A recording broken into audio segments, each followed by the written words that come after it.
Mental health is important. If you are experiencing any level of mental distress or unease, please seek professional help. Therapists and psychiatrists are there to provide a safe and reliable space to process stress and difficult situations through various methods. They're there to provide preventative and post-care for such things. If you are experiencing a situation that requires immediate or emergency attention, please check the links below for crisis and emergency options.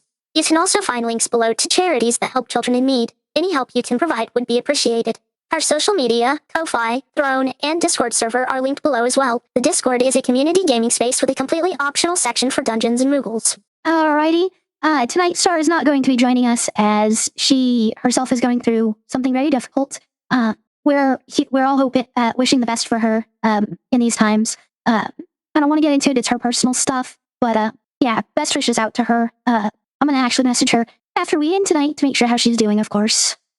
But last week, to start our recap and session, and so it took a bit longer still to figure out how to deal with the heart of the land. Eventually you came to the conclusion of just try to shove a hope fragment into the roots and exert your own will, your own hope into it to make it spread further. Through a group effort, multiple hope fragments, and the NPCs kind of catching on to what was going on, you were able to restore the land, at least visually, to what it had been before. All the trees, bushes, and flowers, once again turning back into regular bark and leaves and, well, flowers. You can't say if they've completely healed, of course, because there are things on a metaphysical level you can't measure, but otherwise it does look like it's handled. You know, to some degree, the next plan of action for the Keinherst mercenaries over there as well, as they are planning on hanging around the space a few days just to make sure everything's okay before they move on to what they're up to next.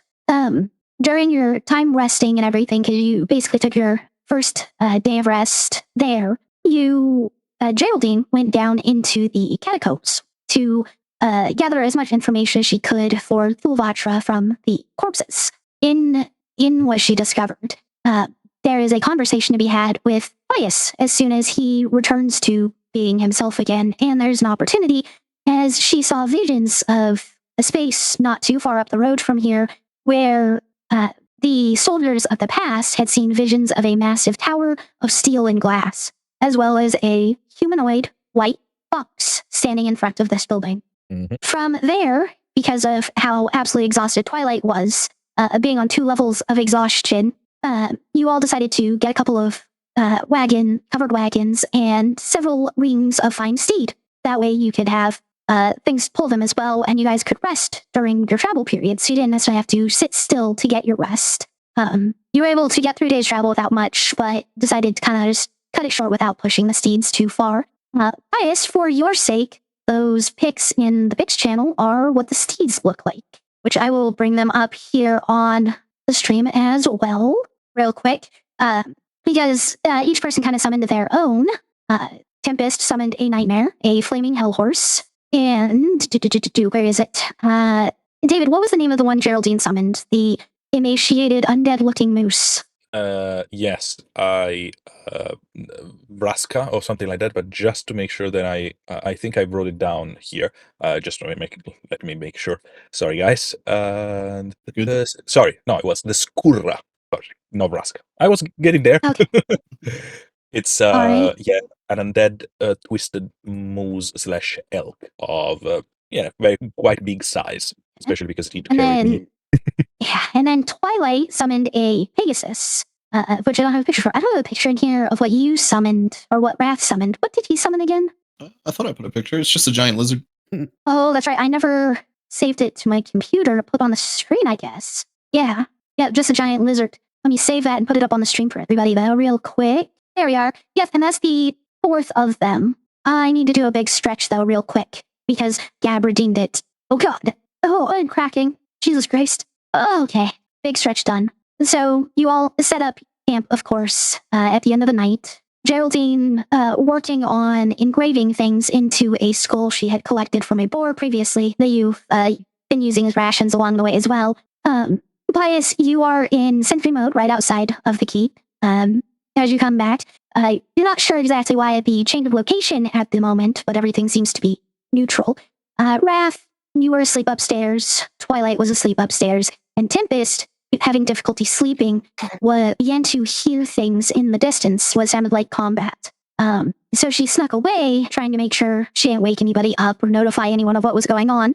And Tempest, as you get over there, what you saw was definitely a battlefield, seeing as there were several human corpses as well as the corpse of a giant eldritch spider. The battle was still ongoing, though, with 3 more humans kind of circled around, flanking another one of these eldritch spiders. The 3 soldiers you were able to notice in the moonlight had the crest of Keinherst on them. And they seemed to be completely on the defensive. They weren't even trying to attack. They were just trying to survive. Likely just probably hoping their stamina would last longer than the spiders, until they had an opening to escape. And we ended with you dive bombing down towards the giant spider. We are going to start over by the camp. Geraldine, you had said that you were going to eventually kind of sneak upstairs towards Twilight. Zara as a player is not here, so I'm not sure if you still want to go through with that, since obviously there's a difference between me running Twilight and Star running Twilight. Yeah, I don't feel it's. I mean, technically speaking, I should go on with the story because I already decided that. I don't think it's fair when another player, when he's involved in the scene, cannot be present for it. So I will say that Geraldine, just change her mind and put that things on pause for a moment. So she, take a moment for herself to think about what she was going to do. She's like, yeah, not right now. Sometimes you need to consume your vengeance cold. And she will just slightly go back down. So, slowly. as you turn to go back downstairs, you do notice that Tempest is missing, that she is not laying near Wrath as she usually would. I'm curious about this, so I'm start to walk around our place just to try to see if she is somewhere that I don't know about. Like she's in a room that I miss it, or she's actually out. It doesn't take too much maneuvering because it's not a really big place.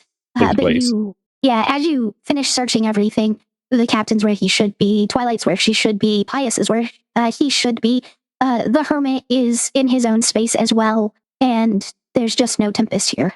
She's not even up on the roof when you go to check. So they're giving me this things that I use to communicate is attached to one of my tendril, almost like a hearing, and so I try to activate it and see if it works. Tempest, my dear, where are you? Kind of busy. Can you call back later?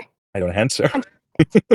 Yeah, you can tell from the sound of her voice that she is likely beginning to engage in combat or is actively in the middle of combat. She is definitely more focused on what she is physically doing. Yeah, especially because the other person that she will be involved with, in case if it's not that kind of combat, it's here sleeping. So, Geraldine will just get back to where they're sleeping and put her hand on top of Wrath's chest and pushing down and just staring at him while she is calling him, almost like a paralysis demon. It's like, hey, Wrath. Hey, Geraldine. He doesn't open his eyes. But he looks up towards your face. Can I help you? Our girlfriend is fighting. Who, Twilight? She's fighting Twilight? No, something else. She's not here. She's out there. Sit up and open his eyes, kind of peer through the darkness a little bit. Where? Do you know which way? She didn't say. She asked me to call her later. I think you should know. I'm going to tell Pius that he was just outside. Maybe it's better he knows. I'll mention it on the way if you want. Thanks again. And he'll grab just his swords as he gets up. I think she's having fun, so don't be worried too much. Fun tends to get dangerous around us.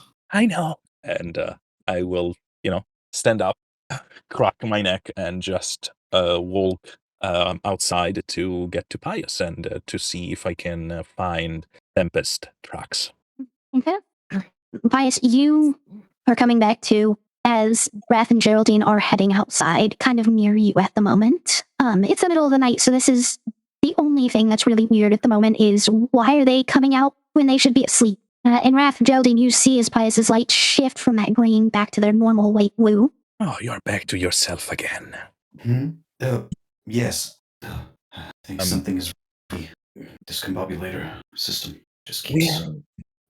We need to have a chat later, but now, yeah, Tempest is out there fighting something or someone.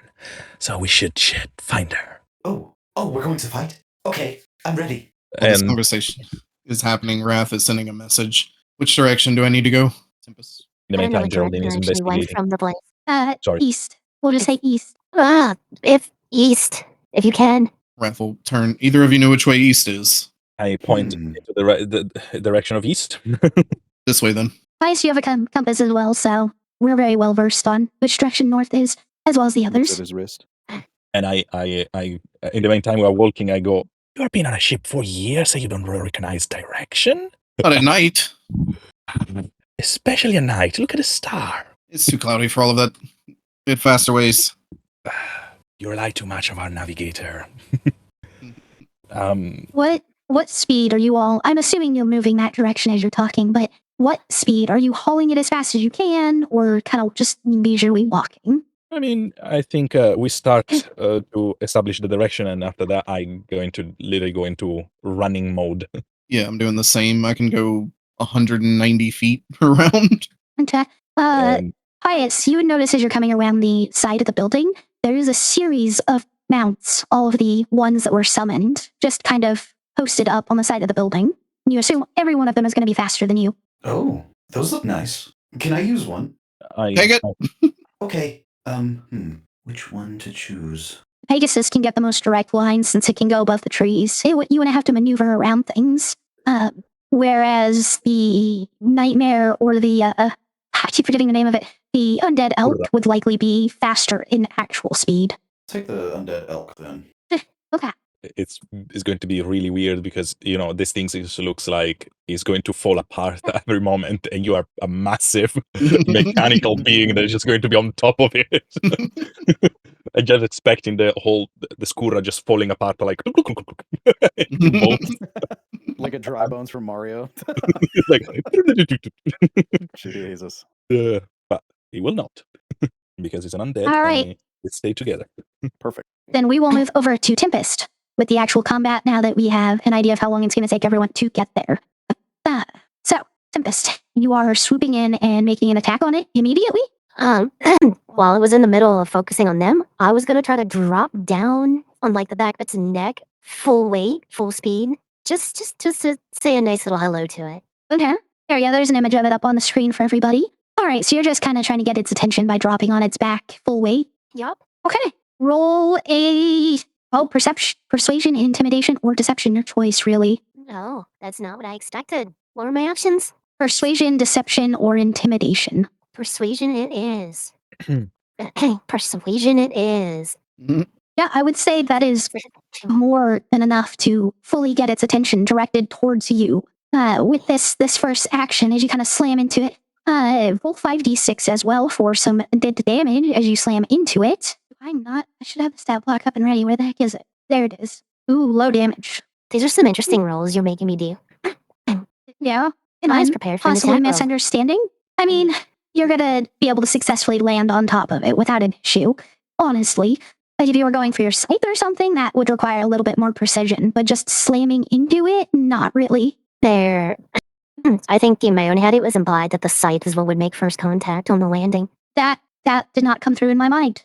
In that case, you should roll an attack roll. You have advantage though, so it's 3d20. Woo! It has a critical hit even. Cinema. Cinema. Out of the dark sky, a sharp blade strikes upon it. Yes. So 2d6 plus 46 plus, what was it? With the critical? Where is the site? 2d6 plus 46, so that's 66, that's 36. So it's plus 43. 62 is a brilliant way to open this up. That's some anime shit. Even after this impressive slam into it, where your scythe digs into it, where the force of your dropping down into it smacks it down onto the ground, kind of knocking it prone, this thing looks relatively unharmed. For whatever this thing can clearly take quite a few hits like this. But you get immediate responses from the three Keinherst mercenaries that are around. as they just kind of stop, and you can see the awe on their faces as they see what appears to be a demon slamming into this thing from the sky. Hope y'all don't mind if I should cut in. Mhm. All the puns. They seem completely unable to respond through the shock of what's happening. But now you get an actual turn after your surprise action. Alright, now we're gonna go for its face. It's prone and surrounded, so you have advantage on your attacks. Oh, The 26 hits. Go ahead and roll your second scythe attack. 27 hits. Go ahead and roll the damage then, which would be 12d6 plus 14 for the two. Also, for anyone watching, because I didn't say it on stream last time, everybody leveled up between sessions. Whoa. Proficiency bonus is up to a +5. 55 damage Whee! between those two attacks. You still have your bonus action as well. You have finished a short rest since last time you used key points. You have both of your key points as well. So you can make one unarmed strike or a key point for two.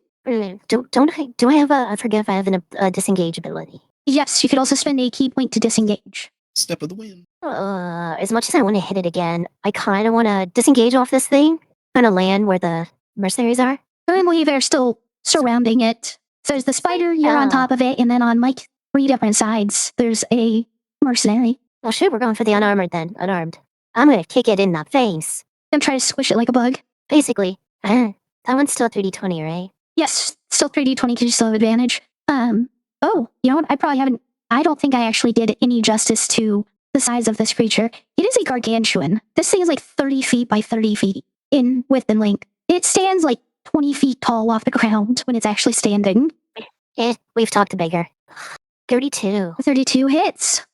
You notice as you go to slam your foot down into it, it seems to almost like tense and relax its muscles through its body in a way that diverts some of the force of your blow. Okay. Someone would have filled me in. One of the Keinherst do manage to kind of fumble something out. Demons, spider, kill us, dead, fight. What more can one say? Alright. With the end of your turn will be the spooter, though. Seeing as you are not enough weight to actually prevent it from standing up, it will stand up. And it will spend its turn trying to knock you off of it. You can roll an acrobatics to try avoiding being thrown off, though. Alright, acrobatics. You do manage to keep yourself on. Barely, but you do. That is it for the spooter's turn, though. So back to you, as the Keinherst mercenaries are still in too much shock to make decisions on their own. This thing is very clearly eldritch. Yes. I mean, isn't deep speech the language? Yes. Deep speech is the eldritch language. I know I'm gonna lose a moment here, but can we talk this out? And I yell it in deep speech. All you get is, you don't get words, you just kind of get like this psionic scream from it. It does make noise with its mouth matching it, but the psionic scream in your head is far louder. That is no. Alright, what can I do since I just spoke instead of attacking? Roll an ounce of speech or aloud as free actions. You still have your action pool. Yeah. Gotta go for it, back of its head again. That is another critical hit. Thank God it was advantage, not disadvantage. Mhm. Alright. You successfully fail. You fail successfully. We're gonna roll the damage of the next attack. Yeah, roll the next attack. That's another crit. So, looking back on that, that is 12d6 plus 86. So how do you kill this thing? Mm. I would love it if my scythe, as soon as I bring it up, kinda enrages in flames before I bring the final swing down on the back of its head. Alright. As your blade, it cuts down and in, the flames blasting out hotter than they normally would over these couple of attacks. You can see as both of them just splatter brain matter all over the place. As the second one essentially decapitates it, practically cutting it along that small region of its thorax. We could have just talked. So, are you guys alright? So, just for clarity, those couple of messages that you did with everybody else happened in that small span of time as well. Nice. Basically one each turn. You see the Keinherst mercenaries just kind of fall down, onto their asses, before falling backwards onto their backs. They don't say anything, but they are all breathing very heavily, and one of them is actually crying. I'll walk over to the one that's crying, place my hand on his shoulder, and just give him a smile. He kind of blubbers out through the tears, you can make it out just barely. But he says thank you. You all did good to last this long. Of the few there, is it clear who might be the one in charge? If I'm looking at the 3 that are alive, none of them seem to be an individual who would be in charge. They're just run-of-the-mill mercenaries. Should I skim the dead bodies then to see if any of them stand out? Yeah. It doesn't take much because you do know what you're looking for as far as like insignias and such go with the Keinherst. You do spot the symbol for a rank of captain, the one who would be leading a unit like this. They are amongst the corpses. It appears to have been an elven woman. I'll go over and kneel by that body and kind of do an act of prayer, hoping for safe passage of their soul. Okay. So everybody else, it was about 1,500 yards away, so close to a mile. Nearly, given your speeds being a good double to triple a normal person's, it's 7-ish minutes for you to get over there. The combat itself certainly didn't take much time, but Tempest, and you're kind of looking over the bodies and having to actually get to like where they were, that brief moment. This is about the time the rest of you kind of come onto the scene. Because you can, at a small distance, you were able to hear the crying and could lock in that that's probably where they were. Seems you've got this well in hand, Oh, hey. Weren't any of you dead? because you're not, mostly. Oh man, I was really excited. Sorry, Pius. Guess I got kind of wrapped up in a thing. Well, next time save some for me. I mean, this thing's huge. You could poke it a few times, get it out of your system. Okay. He goes over to the corpse and he sticks his blade in. Hiya! No, It's not the same. Eh? slumps his shoulders and walks away. One of the mercenaries, while you kind of have this little bit of discussion, ends up sitting up, and you can see like a look of horror on her face at just the discussion and how casual this is. Might be wrong to ask if you're okay, but considering what you just went through, I'm sure your shock is warranted. Are you injured? Yeah, kind of. Yes. Are you with the demons? Are you here to kill us? Geraldine loom behind everyone, just smiling. Don't mind the oddness around here, but for one, if I was going to kill you, wouldn't you think I would have done that instead of taking care of this thing? Well, I don't know really how demons would. Wait, are you a blade of the Keinherst? Ding, ding, make sure ding, not in my- shock. I make sure my insignia or whatever it's called is like clearly visible. Yeah, you can tell that she seems to have finally noticed that on your cloak. Yeah, you are correct. And lucky for you, I couldn't really get to sleep tonight. Something was bothering me, so I decided to take a stroll. Certainly glad I did. You said demons were after you. Where'd you see them last? Kind of like right over there. You can tell she's pointing to a spot not even 50 feet away. I'll go over and start looking at the place. Okay, give me a perception. No, insight. Give me an insight check. Pius, how about you? Are you doing anything in this moment? Yeah, he's gonna go around. Is anyone injured? Does anyone need a healer? I know I may not look it, but I can patch up some wounds. You can trust him. The one that had been crying. So I should probably give you descriptions of them all by now. So the woman that was speaking, she's a tiefling woman, and you can tell she's dressed in kind of this combat gi. You can tell by the way she's dressed that she is a former martial artist. One of the others is an elven woman. She's wearing full plate. She has a shield. She is still currently just lying on her back in absolute shock. She isn't responding to any of you currently. And the other one, the one that was crying, is a dwarven man. He's also wearing full plate and a shield, but he has the insignia of a deity clearly emblazoned on his shield and armor. It is not one of the deities that you have encountered on your journey, though. And as you're going around asking about help, he kind of sits up, starting to calm down finally and not just blithering on. Well, do you know any way to, heal the mind? That was fucking terrifying. Not with magic, but I can sit here and chat with you for a bit. Yeah, that sounds nice. Cool. So, I can where are tell you all from? kinds of stories. I'm Oh, from Pallet stories? Town. Yes. Stories from Pallet? Mm-hmm. Me and my friends here. Yes. He will absolutely just kind of sit and start paying attention to you for whatever stories you may choose to tell. There was this one time we fought a god. And he'll just start going on all these different stories that we have experienced as a group. Killing a witch and saving or attempting to save a child. All of the crazy shit that we have gone through on this road. All right. How about you, Geraldine? I don't know if you have seen the high road dice rolls. I actually did a religion check on the symbols that the guy is wearing. So Geraldine is, powering behind everyone in the darkness of the night, observing, checking, smiling, and she just take a look of that symbol and any other things that those people are wearing that can caught their attention. All right. Yeah, you can, with a 17, you definitely recognize the symbol itself. It is the symbol of Ultima, commonly known as the god of battle. More accurately, within circles of faith, though, he is known as a deity of arms and armaments. Someone that beat a mercenary, for sure. Absolutely. Okay. Anything else that I will notice around people? Nothing necessarily involving religion or faith. The one with the armor seems to be the only one of that particular type of persuasion. Okay, so I will just quietly stay there, observing, checking what they're doing, their reaction. I know that Geraldine can be quite intimidating presence, so I will let my friends interact first. All right. Surprisingly, they don't seem to react too poorly to like how you look or the way you're maneuvering. Just with how recent the spider incident is in their heads, you seem fairly tame to them, and you would probably pick that up pretty quick, I think. Okay, good.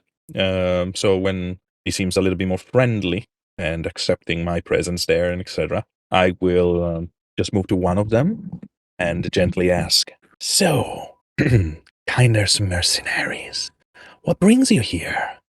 We'll come back to that in a moment. Tempest, Absolutely. we still haven't gotten what you were doing at this moment. Aside from the one talking to Pius, how close are the other two? They're all relatively the same distance, given how they were circled around the spider. And the one that you could say was like closer to all of the corpses moved towards the rest of the group, which would have been the dwarf paladin.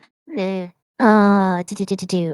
either of the two get up yet? The other two, one sat up, the one that was initially speaking to everybody, and the other one is just flat on their back. And you can see Geraldine's heading to the one that sat up and began speaking, whereas Pius is heading over and talking towards the dwarf paladin.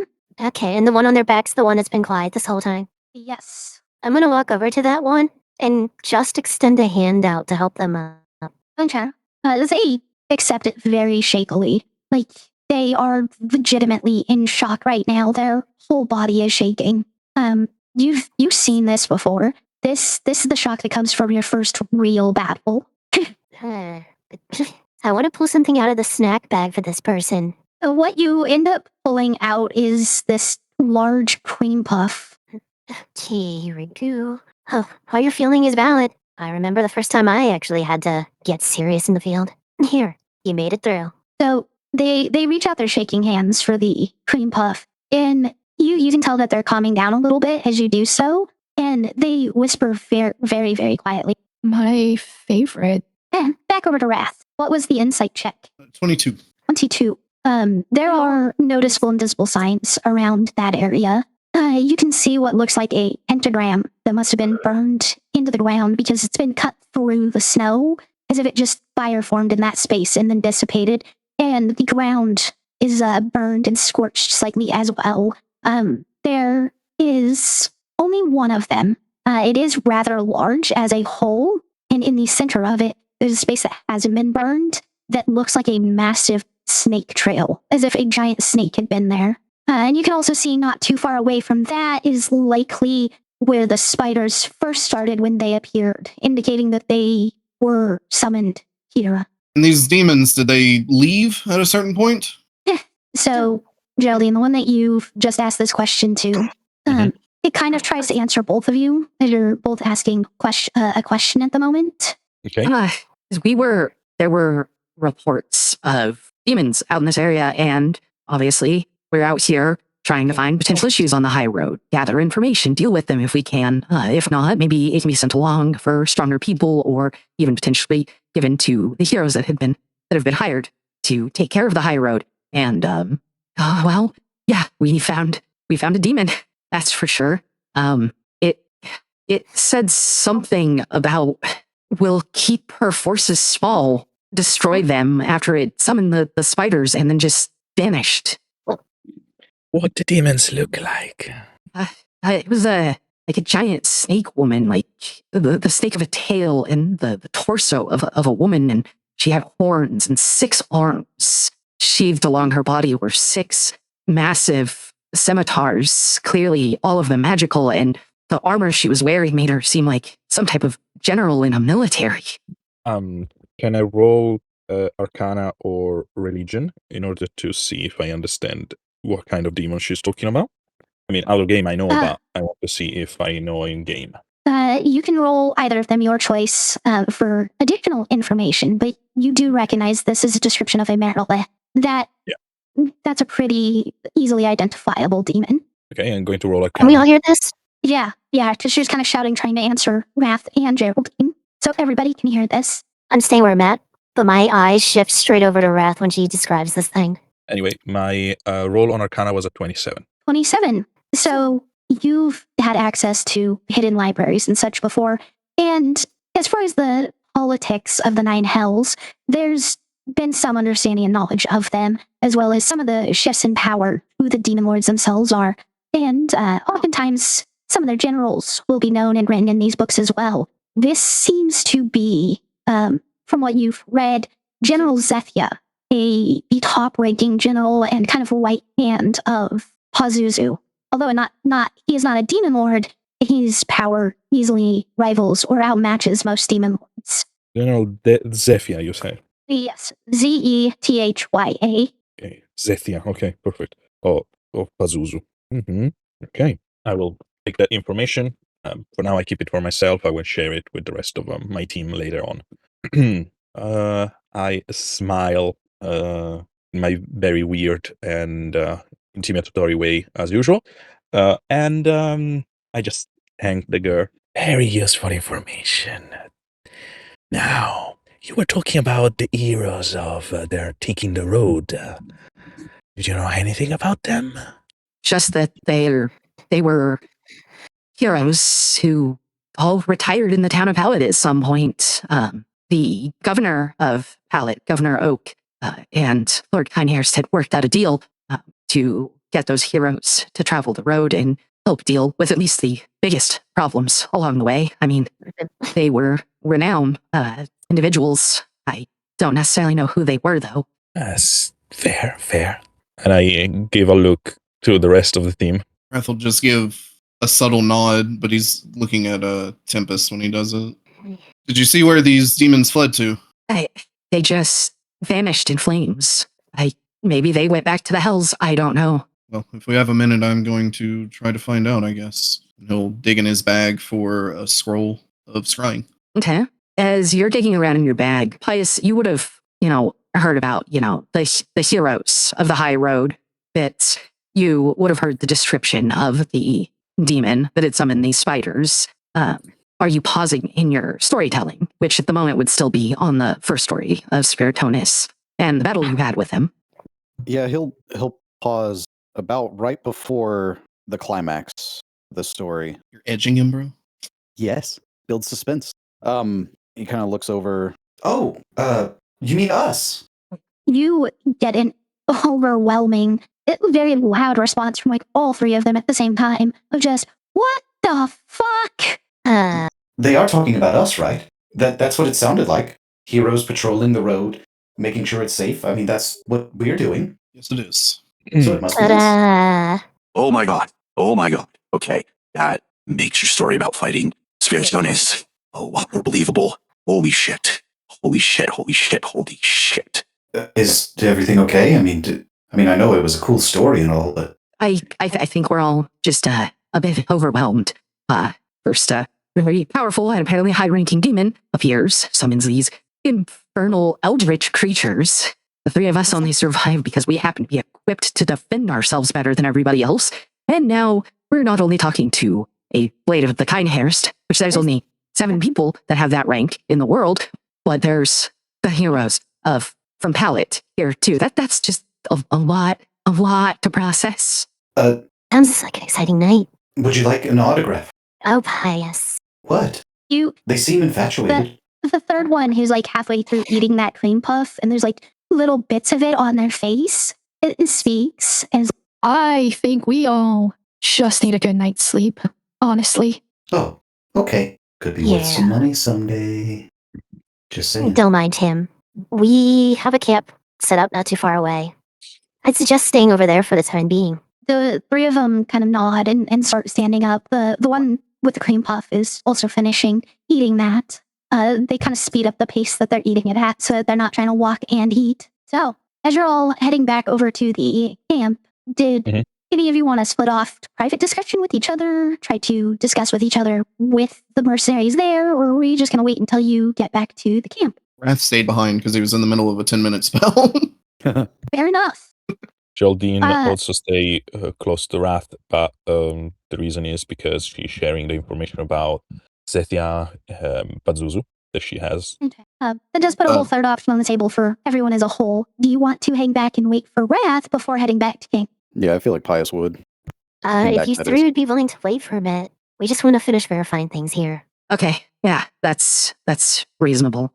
We'll kind of just hang out a little bit of ways, if that's fine with all of you. Yeah, clear heads. In the meantime, Geraldine, I feel like this monstrosity might be up your alley for studying. Yes, it does. And when she say this, Geraldine just take out something out of her purse and open up this nice set of surgeon knife and blades. So the Keinherst mercenaries have stepped aside. You all have kind of enough space to discuss without having to whisper. Geraldine, this would be your opportunity to actually stop and tell Wrath about what you recognize about the description being General Zethia of Pazuzu's forces. And after I mentioned this, I also had a couple of things I understand about Marilith and their behavior is that they usually are, very proud creature. So those mercenary were not her target. She didn't care about them. Probably they were too, I would say, low level to, be of her interest. Well, I think they were her target, actually, but not in the sense of she was after them for their lives. Tempest, you want to take over here so that I can finish my spell? Yeah, go ahead. Honestly, the timing, though, is too convenient for this thing. To show up here, like it did? I'd want to say it wasn't here for us, but for me. But let's be real. I wouldn't put it past them to not adhere to the full terms of the agreement. Mm-hmm. I'm sure it was the exact same one that we were staring down. Well before you joined us, Geraldine. Yeah, I get Zuzu. that. He's a bit of invasive. I mean, he is the reason why I have the lycanthropy in the first place. Mm-hmm. And I did kind of make an agreement to get him off our backs way back. Go and wonder if this was all set up intentionally, just to lure me or our whole group out here, one way or another. I From mean, what they said, it sounds like she's trying to make sure you don't have any forces to rally. I don't know what she could be worried about. Besides, we already have one hell of a kick-ass team growing. It's not like he intended to go into full combat against them, but if that's what they're worried about, that concerns me. I don't know, but the fact that they use this biter thing, if that's the best they got, then wow. I'm not as worried, actually. I don't think they gave glances over at the three mercenaries who look like fresh, I guess. I don't think they gave them the best they had. yeah, this was just, if you weren't there, this was just quickly taking care of those people, and that's it. Given that this thing has been taken out so easily, I wonder what kind of attention that might have just drawn. That's the thing, Tempest, it was taken down easily by you, but you're not a common fighter. But let's say they didn't factor us in. They might wonder how those three could have managed to flip the fight so effortlessly. That's a good point. I suddenly have this feeling like there's a major headache that's about to appear. Wrath, Oh, it's a Tuesday. right about now, you're getting through that 10 minutes for the scrying spell. I just want to verify who is the target. Okay. What's her name? Zethula? Zethia? The Zethia. Zethia? Thank you. Sorry. Zethia is the target. So, as you're having this discussion and the scrying goes off, that potential to, wave it off, that, they get a saving throw and they can kind of force the spell to fail, there is no resistance on the other side. She clearly is perfectly okay with you putting this scrying on her.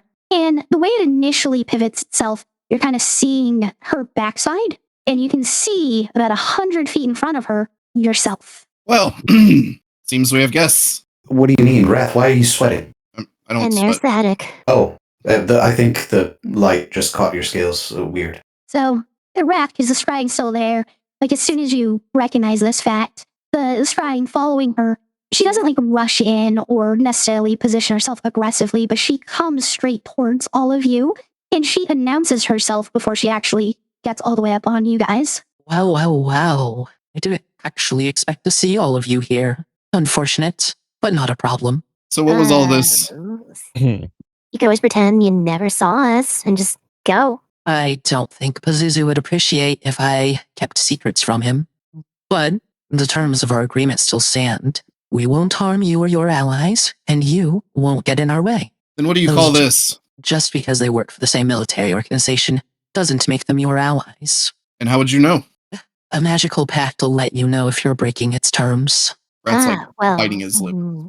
It may have been close to it in this circumstance, but there was no possible way that I could have known about the connection. We didn't know about this information until afterwards. Wait, You say a magical pact will let you know if you're breaking it. Yes. Did Tempest know she was breaking it when she killed that thing? Exactly. But You're you see, lying. that's why we used those mindless creatures.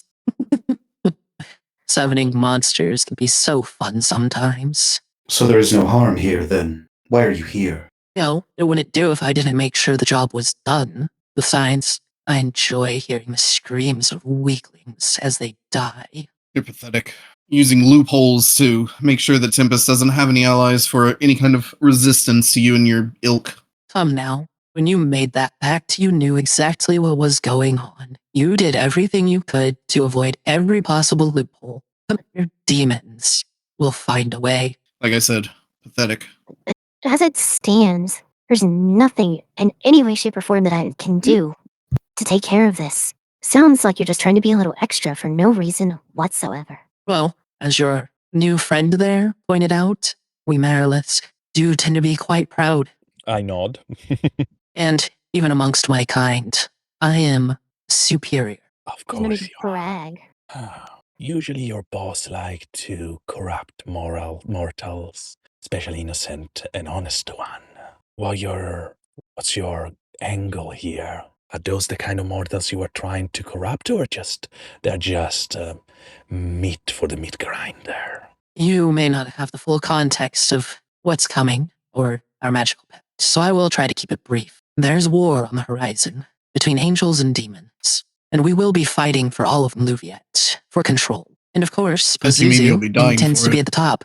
Well, that is what we are at least trying to protect against. We know how dangerous all of you are. You'll be able to serve us exactly as we intended from the magical pact, and as long as we keep you from bolstering too many allies, our overwhelming numbers should eventually wear you down. Once our deal is complete and you decide to come after us, we corrupted Tempest a long time ago and she's managed to overcome it. Anyone else in relation to this is, as you said, meat for the meat grinder. Huh. Don't think so highly of yourself. Honestly, you and your boss have probably been the farthest thing from a thought in some time. There are more important things we are currently dealing with. Yes, and we're banking on those distractions to make sure we can bolster our forces before you do give us the proper attention. Do you ever think maybe there's something far worse out there than any of us combined? Pazuzu knows. He knows more than he'll even tell me, and that is his true goal in all of this. He needs power, and so he's going to get it. Even if I see whenever I would see this deal through, he'll never have enough strength to deal with what's to come if he plunges the world in that darkness. Do you know what the Song of Creation is? What are Can I we go playing for- games now? Can I Just go for another humor me religion for a check? moment. Go ahead, roll religion. 21? So, the Song of Creation is specifically related, as far as most people know and understand it, to the creation of the world, of Maluviette, of the plains. It is the song spun by Cosmos herself to create all things. Okay.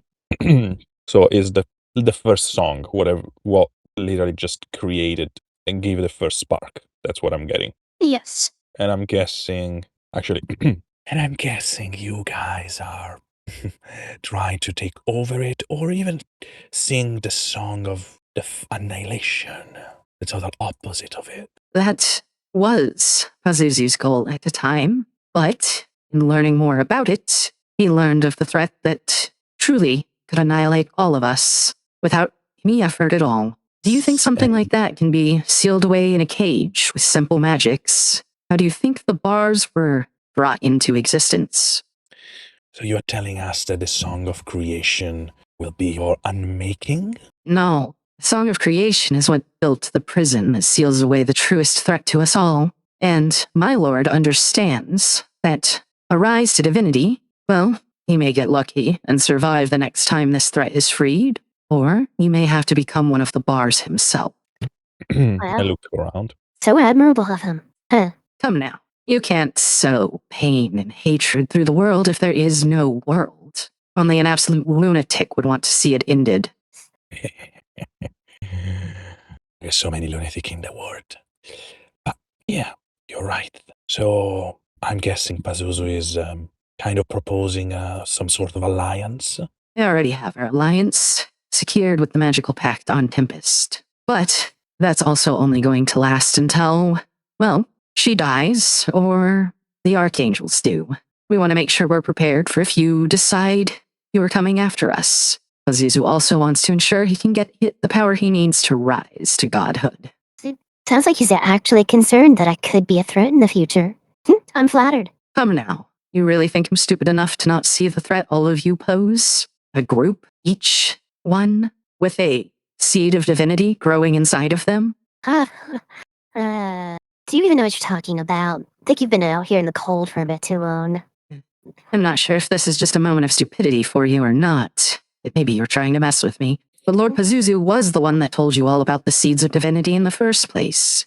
In particular, pointing the one out that exists within your scaled friend there. Hey, Look I over, was Raph taking a has a hand shot. on his sword, by the way.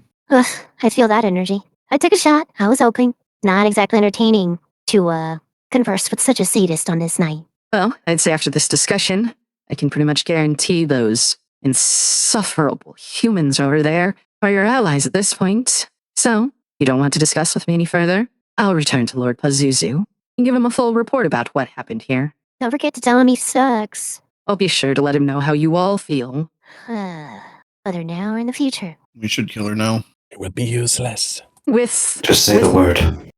We with the can't. thoughts of aggression towards her from your allies, you can feel the magical pact, Tempest, beginning to flare up. Don't raise a blade to her. You're my allies, and it'll still be a violation of this. Well, I'm flipping her off. That's allowed. Okay, good. I'm doing both hands. She responds by lifting all 6 of her hands and just flipping each one of you off. Oh, I'm so cool. I have 6 arms. Such a yes. show off. This is completely useless. She For multiple reasons. just kind of laughs, and you see a pentagram flare up in flames around her, and she just bursts into flames and disappears. Raph, I'm guessing you probably just let the shrine go this whole time? Yeah. So it teleports with her, and you can tell that it's left this plate of existence because it just stops. So she definitely is not in Maluviette anymore. Well, she's gone. Ugh, I so wish I could take her head someday. We need to go into Wow. hell to do so. That's the neat part, Geraldine. I feel like we're already there.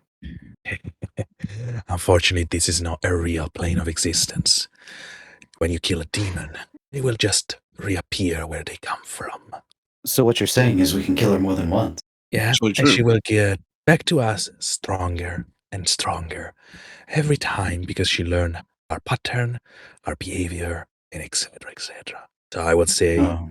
keep your cool and be ready, because when we get the right time and the right moment, we will just deal with her on earth ground forever. So do you think maybe you could just point us towards your camp? Because I don't think my heart can take anymore. We're heading that way. Come on. Oh, For all Come of you to on. kind of turn your heads over, the one that had been like near catatonic before, the one with the cream puff, is fully unconscious on the ground now. I got this one. Oh, okay. Does anyone else need a piggyback ride? No? I think we're Okay. good. I was just trying to help ungrateful. Geraldine chuckle and just pick the reins of Skura and just walk alongside the rest of the people. A little bit pleased and a little bit interested about the whole interaction we just had because she revealed a few things that, of course, she's a demon, so she was probably lying. But some of them felt a little bit like half truth. So I'm thinking about it. As you're all getting back over to your camp, it's about 1 a.m. at this point. Still plenty of time to lay back down and just go the fuck to sleep again. The Keinherst mercenaries, the one that passed out, woke up just a little bit before you got back to camp and started walking alongside you. But all three of them just kind of look at the instant fortress like it's a regal palace. What have you been sleeping on this whole time? The snow. Oh, that sounds terrible. Oh my Yeah, it kind of fucking sucks. Honestly. You ought to get you one of these. How much gold you got between you? They'll kind of like look in their coin pouches before looking up. Not enough. Oh, that's okay. You can have this one when we're done.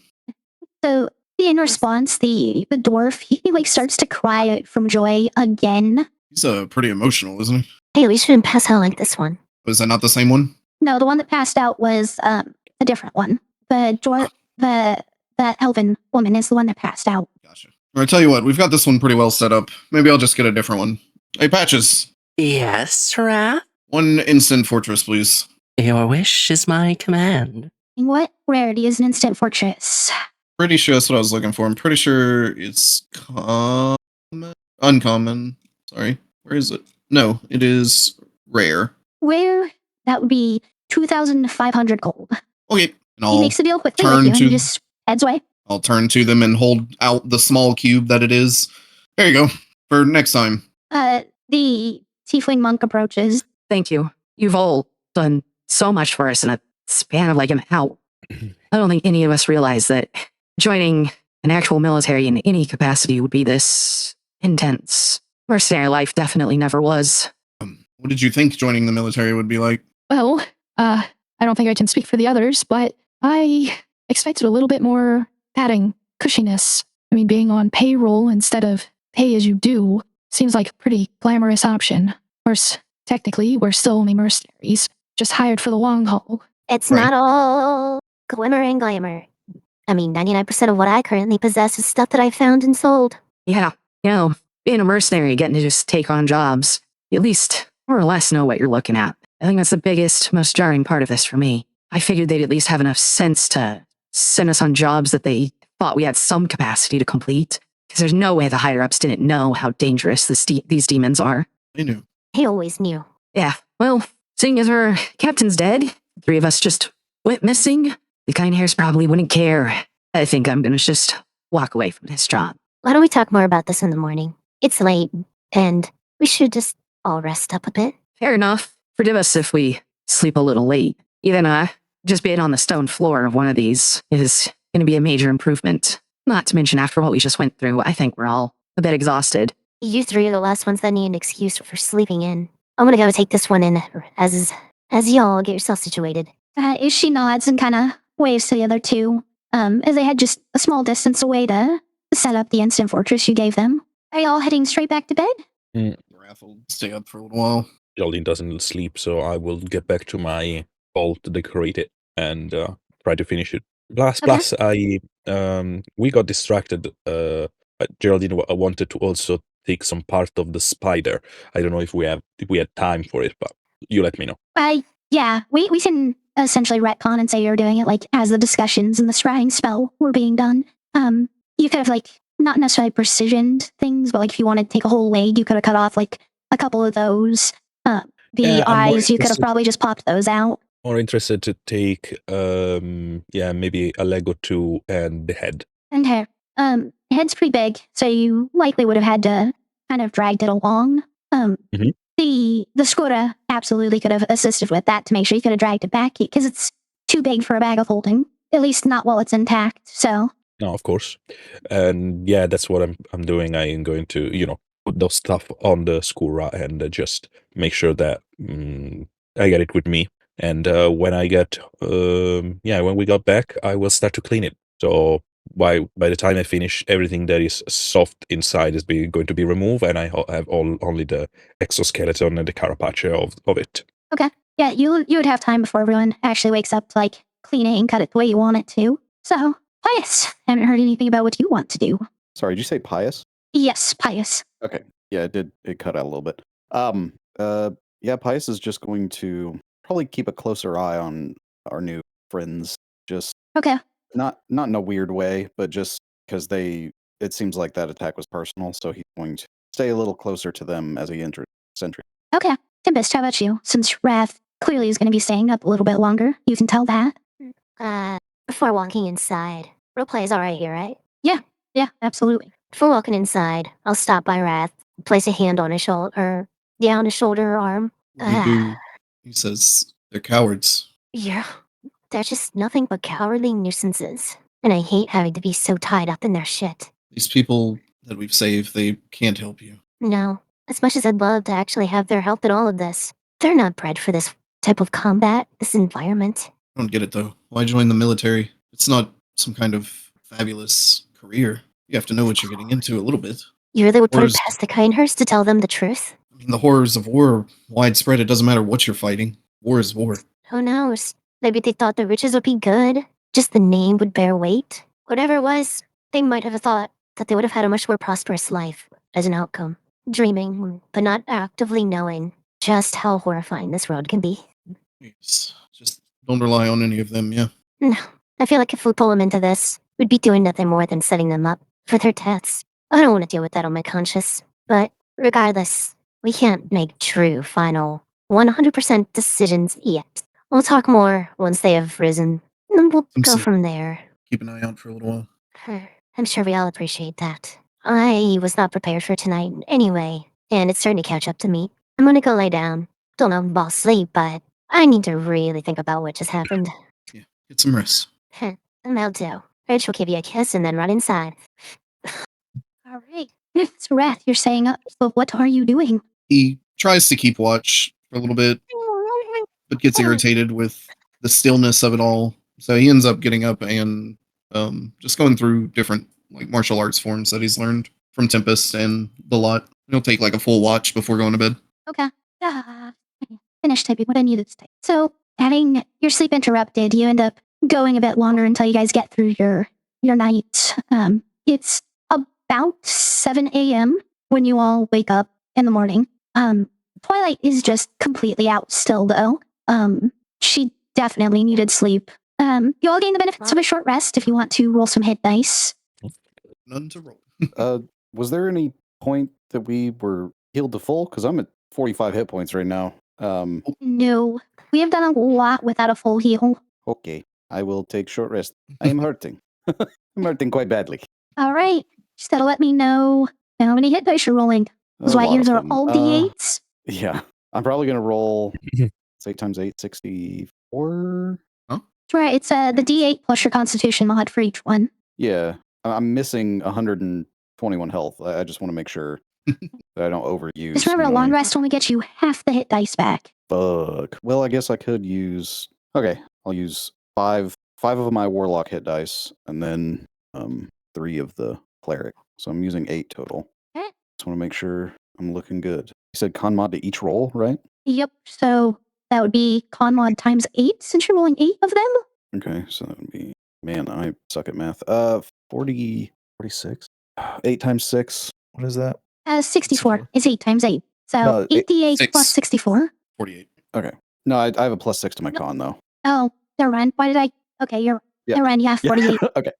Yeah. I don't know where I So- got 8 and 8. No, you're good. So roll 8d8 plus 48. I'll take it. 80 is a good number. Cool. Oh my god. I'm having to reload the character sheet app to actually add your hit points on there for the stream. It had a total malfunction. It tried to roll seduction for you. Oh, I guess you were Seducting trying to yourself. seduce your sleep. hey, sometimes you just gotta take care of things yourself. You know what I'm saying? Right, back up to 143. That's a respectable number. 143. Right, so you're at 63. I was at 45. It said on my sheet. That not update. When you leveled up, the max hit points that you went up, your current hit points went up by that same amount. Oh. Okay, so So yeah, you should be at what's my current total 143. then? 143. Yeah, Got it. 143 out Thank of you. 166. Thank you so much. All right, you all are awake now, rested, up and getting together. Geraldine, you've finished cleaning up, dissecting, splitting your parts how you've chosen to do so. And now there is this massive, spider cranium, because that's what I will call it, because it's empty now. That is decorating the entrance above the ceiling, and I carved nice kind of Liberty wave around the side, and to make it blend with the rest of the wall and etc. I still, a massive demonic spider head. And they found me just prepping breakfast for them as usual, enjoying my time and be a good host. There is only one other thing, sorry, that I would like to do in a moment where everyone is asleep and calm and etc. I mean, time on carving and cleaning and such. I will have a chat with my patron, And Trip. and I will report what I learn, what I know, what has been told to me, and etc. And I'm not asking her to tell me what she knows about, but I will try to see if there is any reaction during our conversation. If do I feel that she knows about it? Do I feel that she knows something else that I don't? So kind of like as you finish telling her, it's not really a mutter, but she's kind of speaking to herself. Interesting. So, word is spreading about the threat that's out there. We'll need to keep a close eye on. This threat I keep mentioning and mentioning, I presume is that caged god. Yes, it is. The god whose power is so great that if it were unbound, reality itself would simply rip itself to shreds. And I presume, master, that you are trying to get more power from this entity. Not so much power. I just want to make sure I know enough to secure my own safety and well-being. There are some other machinations that I have been considering, but I don't think it's quite time to tell you about them. Presume is not. Fair. Just a thought. You probably already know about it, but if this thing is made of all the torment we found along the road, the only way to actually secure your safety is hope to counterbalance. Think about it. And I just let the communication go. Yeah, she doesn't try to continue any type of communication after your statement either. You could tell though she was very interested in this particular topic. In a way that you kind of start to understand like why she's done what she's done. Even her testing with the torment fragments on Iris in the past. It's all been a means to this same end. Yeah, everyone is acting like rats when this both is sinking.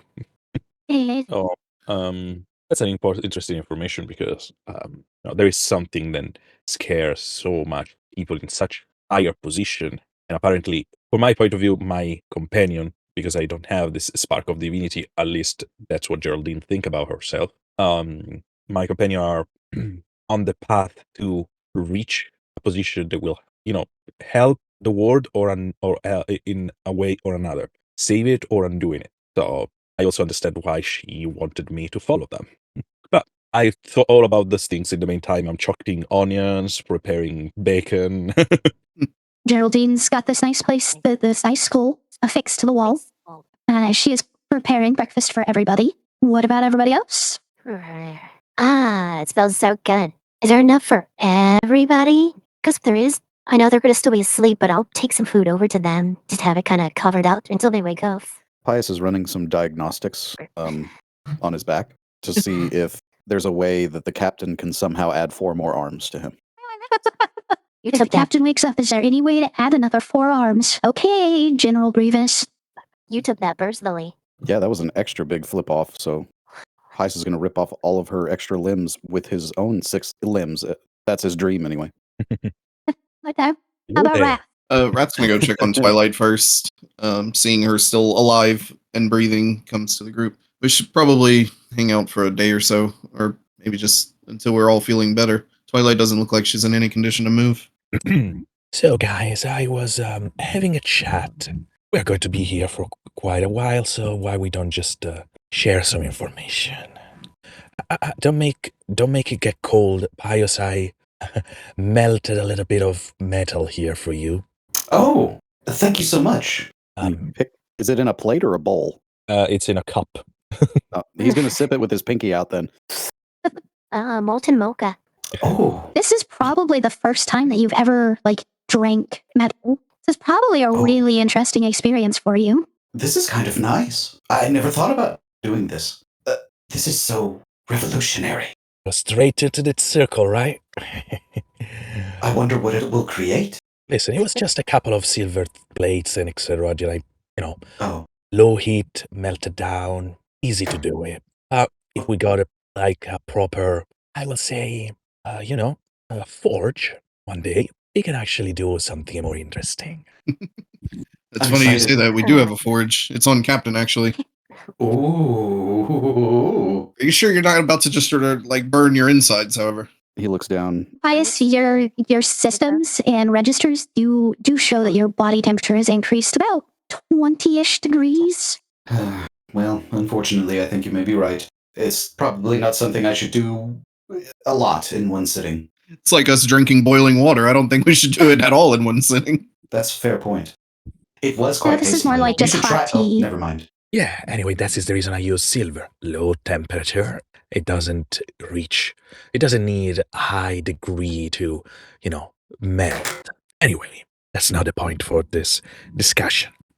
My lovely patron, we and her, we had a little discussion about what's going on and such and such. And as I presumed, the things that they were talking about and everyone is so scared is the torment god, the one that is represented, and we kind of met a couple of times already. Have you, did they tell you this prophecy then? I don't remember if I already know it. Sometimes my brain already has the information, but doesn't seem to being able to recall them again. So please indulge me, Wrath. Well, there's a prophecy of some heroes, not us, by the way. This is somewhere down the line, that are going to release this thing. Maybe. Possibly that's what we learned, right? And supposedly balance was going to be restored. This would be the last time it was imprisoned or something. Am I getting this right, Pius? Pius, I just Something like resend that. the prophecy to you, just so you Oh, have it thank you. immediately in front of you. When Wrath asks this, Pius's eyes go white, and then he recites it. The light of peace faded. An unknown evil lurking remade. Paths cut and whittled. Darkness revealed little by little. Suspicion of ally or foe. Hubris destroying fragile ego. The misfits struggle with conflict. Loss after loss, damage inflicted. Faced with true darkness, they fall. The shadow, the devout, the brute, the amnesiac, the noble, the connected, the outcast, the shell. One by one they will die, until the last is left to cry. The last brings back balance to the world plagued with suffering. The last falls to hatred, turning their back and bringing dread. And then he kind of shakes his head. Whew. So the usual. Yeah, there you have it. End of the world Yes. type stuff. Yeah, distraction, everything is bad, and etc. Some heroes. So more than heroes, I will say that the people that will free these things are actually the people that will doom them. Well, I had a discussion with Risha about that actually at one point, and she seemed to think that this might be a good future, that they can't contain this thing anymore. And I'm trying to remember, she wanted me to do my part, which is to gather the artifacts and bring them to our destination at the end of this road. No mentioning about Hope Fragment, I presume. Not at that time, no. I don't think so, actually. Because that was the other things that me and Tulvara talk about. Or at least I suggested. This thing is made out of torment, despair, distraction, and we just find out that hope is what counterbalances it. So more hope we create, more, we keep it at bay. Maybe by the time this prophecy comes around, hope is lost. And that is why I think you should use those, this day, to maybe fix those torment fragments that you guys still have. It's a pretty good idea. What all do we have in terms of hope and torment fragments? I have a shit ton of torment fragments and a single hope fragment. Since I joined you, I only have my hope fragment, plus the 3-1 that we merged together, including the sword, of course, that we just finished to create. I Everyone else- have a hope chunk. So I was hoping I could find a way to use it some way. That's perfect, actually, because I have these, and he pulls out 3 torment chunks. Not on the table. Those are the opposite of this? Right. We use that to convert this. I do have one hope fragment. So, just to be clear, how many hope fragment do we have all combined together compared to the torment fragment you guys have? We have one hope chunk and three hope fragments. And I have just myself 3 torment chunks, 2 double-sized torment fragments, and 1 torment fragment alone. Let's start with the smaller stuff, right? Yeah, Captain that's a good Flowers idea. also has a torment fragment. Yes, he does. I also think that Twilight has above the table. Twilight also has at least 1 hope fragment. No, I don't know many. No, okay. she was given one that was then given back to Tempest. Tempest. Okay, perfect. So that's what Geraldine share, and she also will mention these things about the divine spark. So, do you guys have anything to share about it? I mean, Pius, you have this amygdala things. There is and your connection with the gods of time. Mm-hmm. Wrath, what's your divine connection there? I'm a simple one, Geraldine. I'm simply of Maluviette. So you consider yourself more like a proud, I would say, servant. That's a good way of putting it, yeah. Tempest, we know about you. Yeah. And how our lovely entity the hand things like to keep you under her wings. Do you guys have any idea about Twilight? You would probably remember from what Pazuzu told you guys about the seeds of divinity, divine seeds that grow within people. They can sprout simply because you start becoming powerful enough, you have such strong convictions, but there's one part that he mentioned that stands out a bit more at this point in time. It has, like, everyone's latent abilities have been awakening. He also said that all demons and angels naturally carry a seed of divinity. As soon as he remembers, his gaze like turns to Tempest, and he just looks at her. Is there something on my face? What? You have a divine seed as well, Tempest. We knew that, Pius. Yeah. Oh, we did? All of us carry one. Oh, right. What am I? How to awaken it, that's a different story. Twilight's is more natural. Her heritage. Yeah. So simply heritage. Okay, good, good.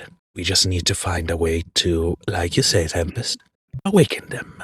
Can I use, because I have blind sight already. Can I activate the mask on my face to try to sense anything similar to that coming off of Geraldine in this moment? I want you to roll. This will be a series of checks. Once you fail, they stop, or you'll reach the end and you will get what you want. But roll Arcana first. That's a natural 20. Oh, okay. 29. Yeah. Just to remind you, this is maybe, can influence your role or such like. I cannot be divined as an undead. No, it's for what he's looking for specifically. Nothing's going to be able to interfere with that besides his own potential failures. 29 is enough that you activate the mask and you start trying to essentially connect with the magic. The grounding, like, this is what you're looking for. And you weave your magic even deeper with it than you already were from being attuned. Now I want you to roll a wisdom save. Wisdom save. 23. Good. So almost immediately, you do begin to hear a chorus of voices in unison. Can I add my own voice by using or activating my blade song passively to try and join the current, if you will? Let me explain the voice first. You might not want to do that. Okay. You do recognize this voice, very much so. It is a singular entity. Little wormling, you've tried to avoid me and now you walk into my domain so easily. Why is my power so important to you right now?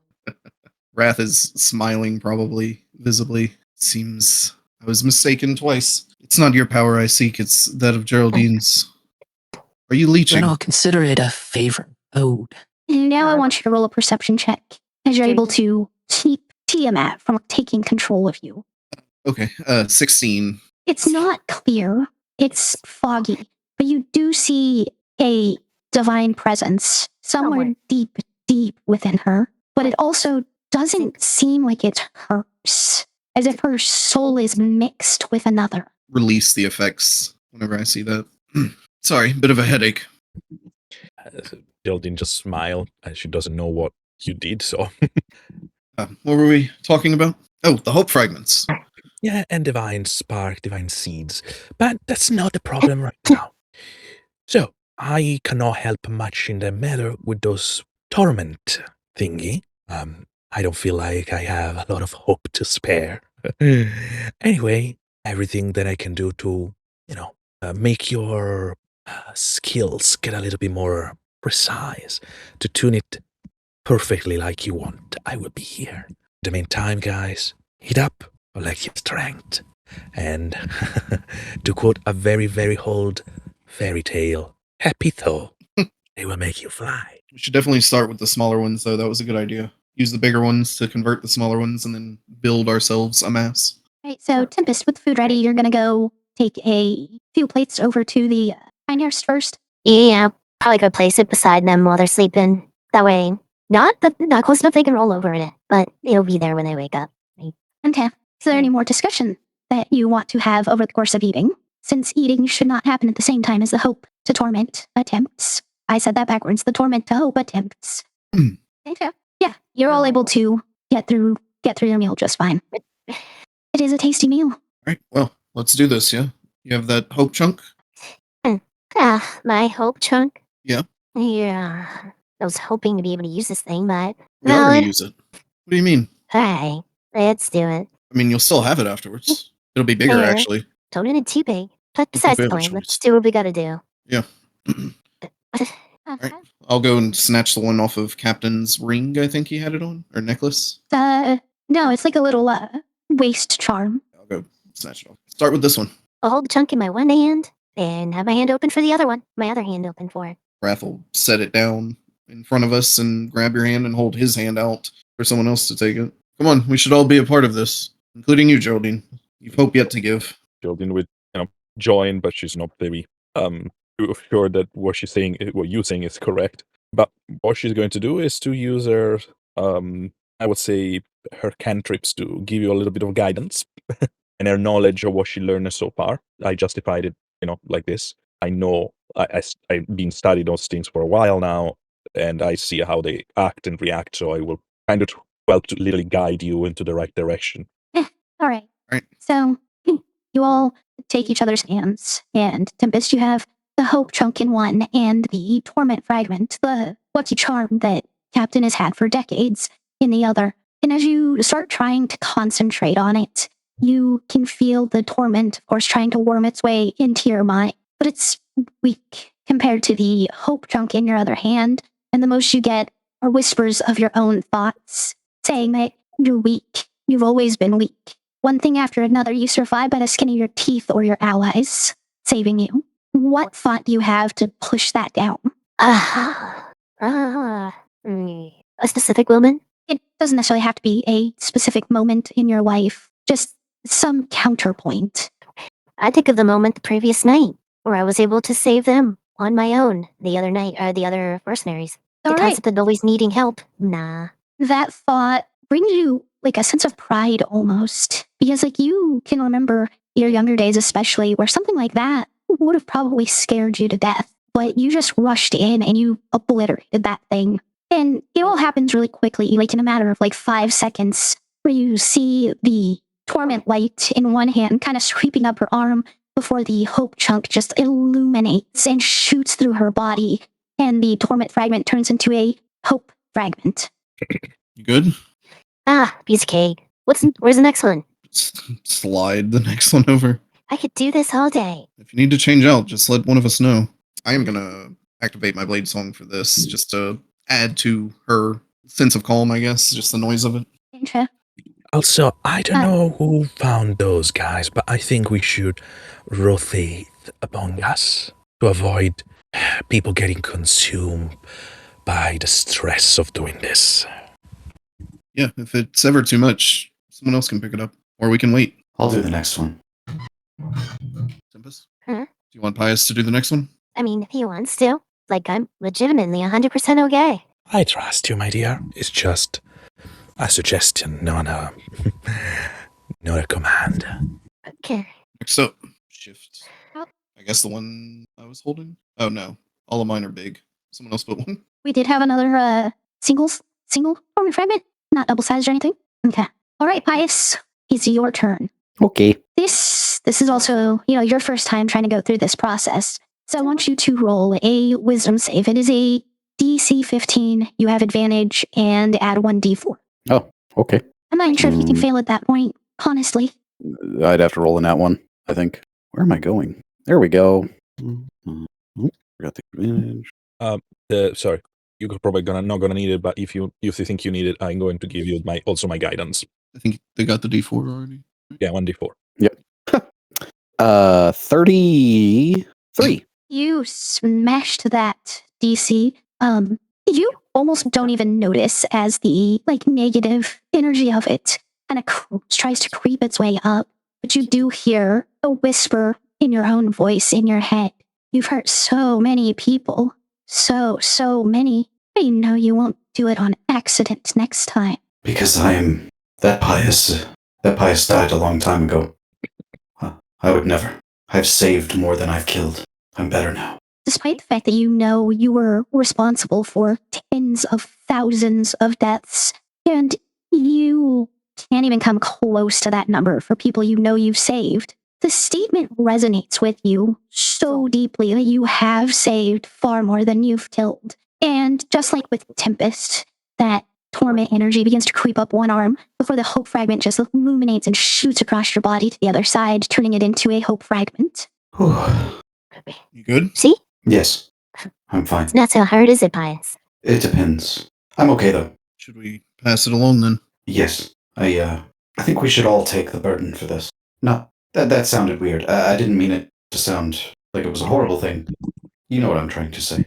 We know, don't worry. I gently put my cold, dead hand on your shoulder. Everything's okay. And I pat gently. Mm-hmm. So, I'm okay. next one, we all pitch in. And I reach with my hand. This next one's a double-sized torment fragment, right? Mm-hmm. Okay. I will also cast All right. guidance again on All right. Wrath this time. The thing is, unfortunately, Geraldine doesn't have a lot of happy memories because most of the time when she was still alive is gone.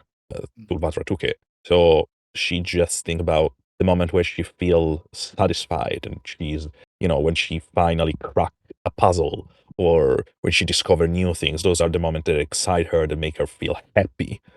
So she's trying to focus on those things and just let those feelings flow towards the fragment.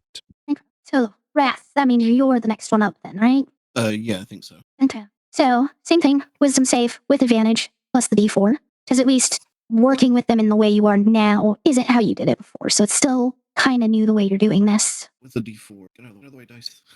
With a D4, that is an 18. 18 is good enough. You don't necessarily just shove the feelings and emotional part of it down quickly, but you do maintain yourself until you hear your own voice whispering in your head. You've always done what you thought was right, but you killed that poor boy's father. You didn't save your crew. How do you know that at the end of this journey, you won't be the catalyst by which the world ends? He kind of whispers back, I don't. That's what faith is for. So you all see the same thing again as the torment energy tries to travel up his one arm, and then the hope chunk in the other actually glows green for a moment before bursting out with that golden white light again, channeling over to the other side, leaving you with a double-sized hope fragment.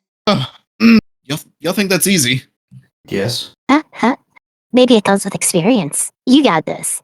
He raises an eyebrow at that. Are we doing more? Should we continue? Bring on the next one. Oh, Lord. I told you I could do this all day. Here's another double. Okay, who's up? Be. Oh, great voice in the sky. Tempest seems so eager to go, so Geraldine just move aside and let her go. All right, Tempest. You got this, my dear. Guidance. Oh yeah, I got this. I can even hear the narrator. Wait, what? Let's do this. So, yeah, you do hear the narrator. You hear me, Jessica, narrating it as the torment begins to creep up one arm. The emotions far more difficult to shove down than they've been on these previous attempts. because you know that your world is fake, Tempest. You know it. Wrath knows it. Pious knows it. It's fake. What does it matter? Why even bother on this journey? Doesn't matter how it ends. It's all fake. But every world that is created, it has a meaning. It has a purpose. Tempest, I am my own being no matter what. I have a goal. It must be seen through. The happy ending must be achieved. You don't hear Tempest doesn't hear the narration anymore at this point. But you all can see as the torment creeps up her arm, this time making it just past the elbow before the hope chunk goes off and shoots across, turning the double-sized torment fragment into a double-sized hope fragment. Choo. You good? Oh yeah, that one tinkled. Tingled. A little bit. How many more of these do we have to go? Well, I have the 3 chunks left. If you think those tingled, these will probably light a fire under your ass.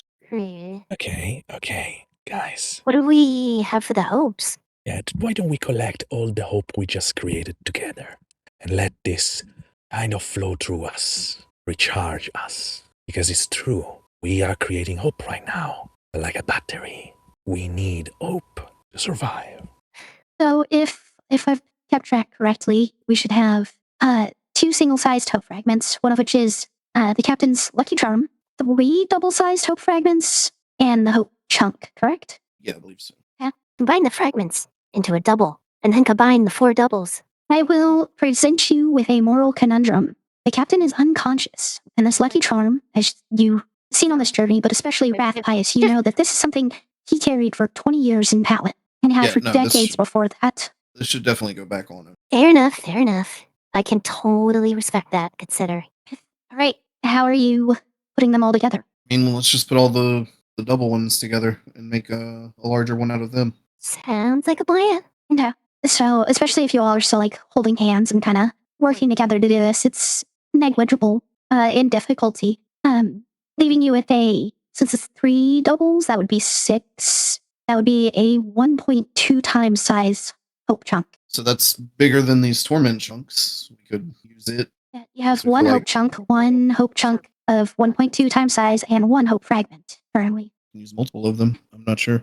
I put that fragment in the chunk that you just made. Okay. Well, no, the fragment is for Captain, right? No, you had 2 fragments. 1 went to him, and you still had 1.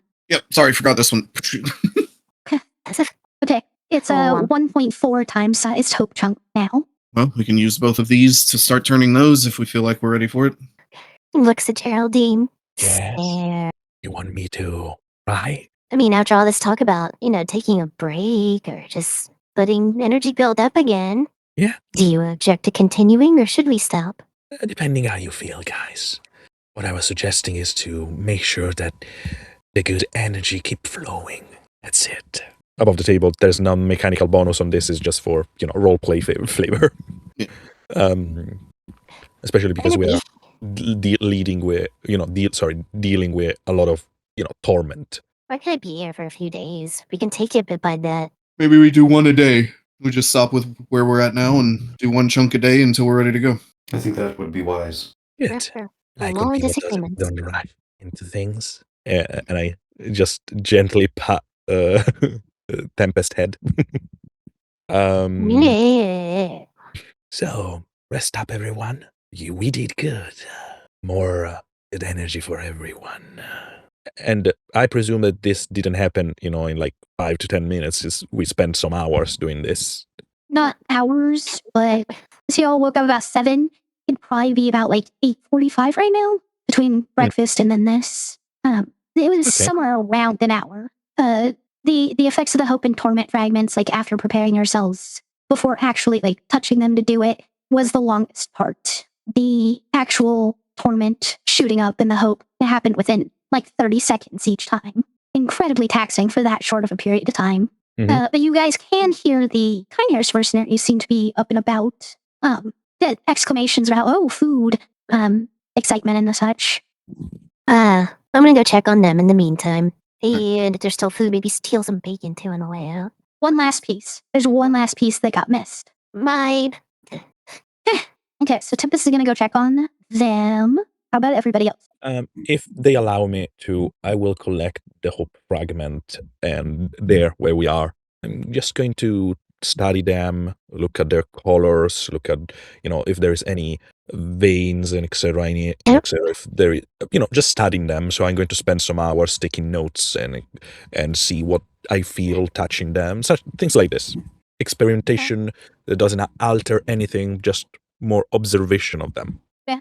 Give me a perception check and we'll come back to it. Wrath. Absolutely. I think Wrath has gone over by himself and is kind of distracting himself as he usually does by going through his forms, except this time, as he's going through them, he's using this as a distraction, but it's not distracting his brain, just his body. His brain is trying to distract itself by pulling his latent arcane talents through both the connection that he has with, is it Baziot? Or is it the other one? Hold on. Zaxar. Zaxar. He's kind of trying to guide that flow through the scars that are on his body. And as he's moving through his forms and they become increasingly difficult, there's like bits of cold air that begin to waft off from his fists as he's going through it, or every now and then a small like puff of flame begins to emit from them. Okay. Pius, what about you? Pius isn't going to do anything in particular. Just going into his usual routine at night. At night? It's barely 8:30 in the morning. Oh, yeah, you're right. Sorry. I'm on 2 hours of sleep. Oh, that's not good. No, it's not. Pius is he's going to bird watch, actually, if there's any birds nearby. Absolutely, there are birds out and about. He's going to be like Bastion from Overwatch and go chill with the birds. A bunch of moss Place is around gonna him. stare at you. Yeah. Let's see. Percent chance that you can turn into a rolling turret. Oh God. No, that would be too much. 1% chance? Come on, let me fucking roll it. Let me roll it. You know what? 1% chance and I will give you something, but not full-blown Bastion turret mode. Okay, here we go. Windshield. Damn. Nope. Can you imagine, though? Pius just suddenly discovering he has a fucking gun built into his body. Where's Pazuzu?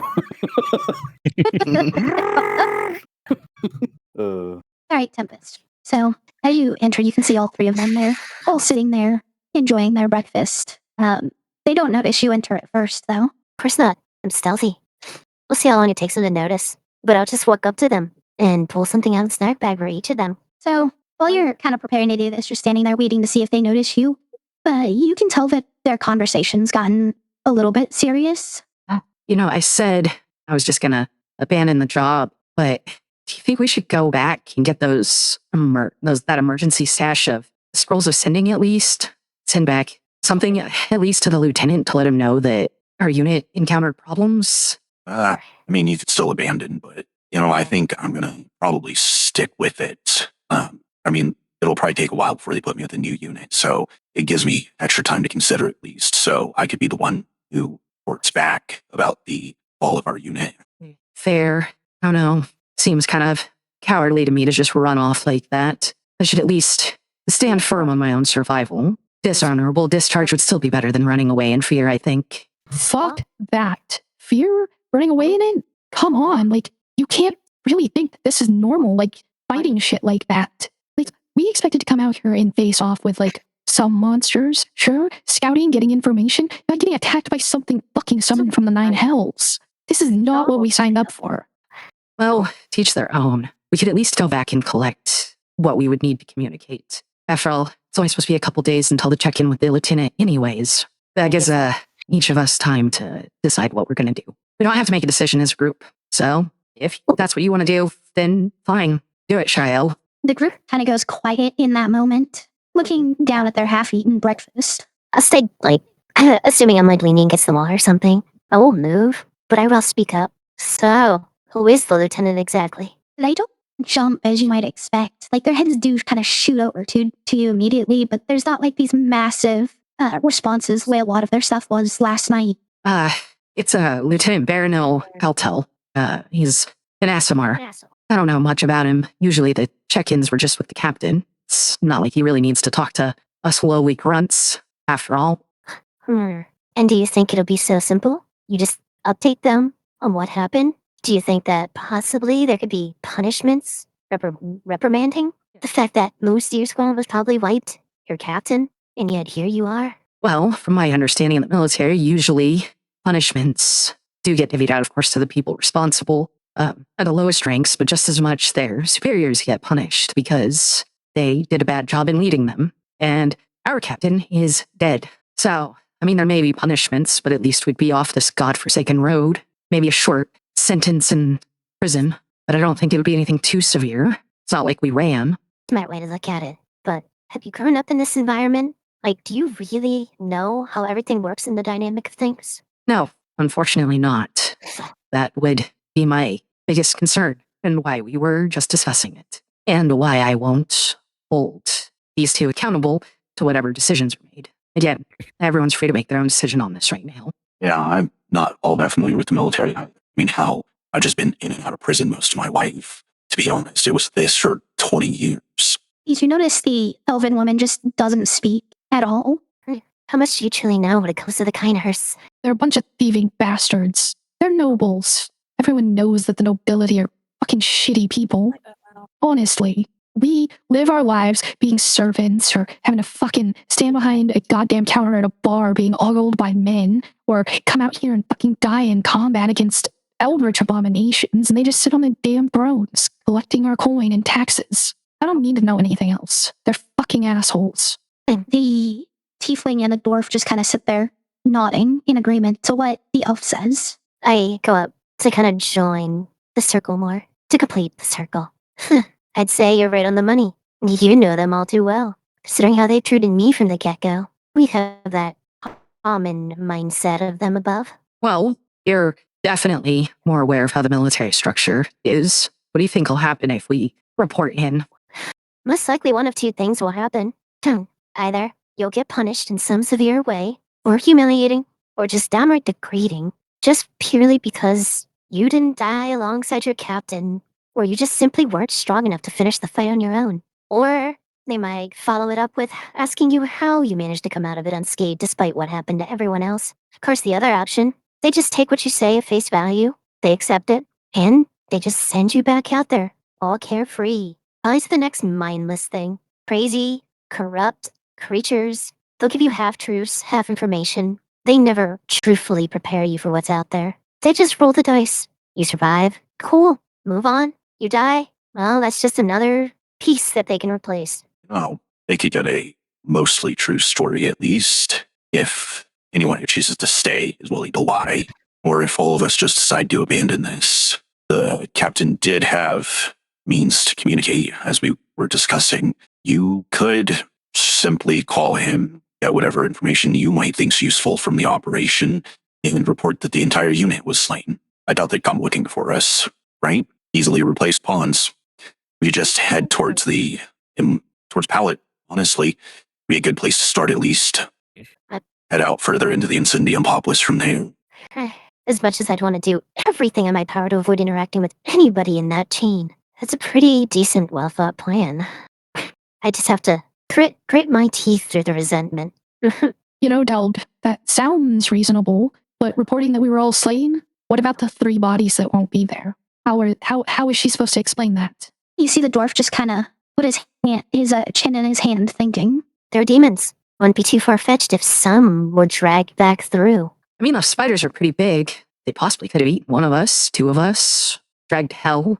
I mean, clearly, who the fuck's gonna argue with you, though? You're a blade. You outrank, like, everybody, even if you're technically a part of the Incendium's military and not the Hunter Republics. Like, you are extremely high-ranking in the Keinherst noble family. I don't think anyone would question her, honestly. I'm not sure how far my words would actually carry, considering I should have never even existed to begin with. The amount of times they've tried to end me in the beginning as a child. I only got this far because of my aunt and uncle, Crow and Raven, if you've heard of them before. The elven woman almost lunges at you. It's like she catches herself before she really lunges, realizing how bad of an idea that would be. Are you fucking serious? Your aunt and uncle, while you're some illegitimate freaking child of the Lord Keinherst over in Baldrek? Are you fucking serious? You're one of them?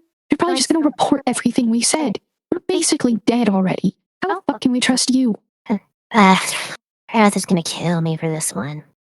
Look, there's not much incentive for you to fully trust me. I get it, especially with who they are. But the thing is, that resentment that I have for those above runs very, very deep. I hated every part of my existence up to this point recently, but it's given me the strength to stand by my own convictions. I have literally had to fight the worst of the worst creatures to prove a point. Because ultimately my goal is to walk into that throne room and set things straight. I may be a blatant name, but that is worthless to me. Wait, persuasion check. Oof, I don't know if that stands out on it. Ooh, it in. Come on. Dirty 20. So you set the DC at 10 for them to really truly understand like what you're trying to say and connect with them. All of which passed. Specifically the elf and the tiefling woman, the two of them, they almost seem to hold you with a moment of reverence even. I guess it makes sense that they wouldn't even be kind to their own. You know, I think it'd probably be best just to let you make the decisions. Yeah, honestly, I mean, you've gotten this far. You know what you're doing. You know about them. You know a lot more about what's going on. I mean, you are clearly in a fucked up situation where even though you have an alliance, you're enemies with Pazuzu of all demons. You know what? Yeah, you decide what we're gonna do. Yeah. If you want us to go back, keep an eye on things, keep, fighting battles, pretending to be allies and reporting to you, I'm willing to do it. Yeah, if you want us to run, then that's what we'll do too. Just tell us what to do. Obviously, running would get you out of the situation the soonest, but if they send anyone to track you down, that's going to prove problematic. Stating you're dead could make things a lot easier in the long run, but that's that. You'd have to turn a new life and cut anything that could connect you back. And to send you in, keeping a lookout, there's no telling what type of bullshit they'll throw you back into. Plus, when that kingdom rocks, I would hate for you all to be caught in the middle of it. How long are you going to be staying? Because we're not planning on moving for, like, another day or two at the very least. When do you have to report back in? The first of the month. That was when the lieutenant was supposed to come by and check in. He's going to basically show up wherever the captain's body is, or some item on him. I guess the captains all have some way to directly communicate with the lieutenants. They have the emergency scrolls, but I guess they have something else that allows lieutenants to kind of track them. That way they can find them for the check-ins. So we've got to the first to make a decision. You can bear with me. I want to be able to talk it over with my team on this. They're one of the only people I've come to truly trust in this world. After everything else that's happened, they might be able to help clear this up in a much better way. You're not even remotely close to the first Keinherst members of any rank that I've come across.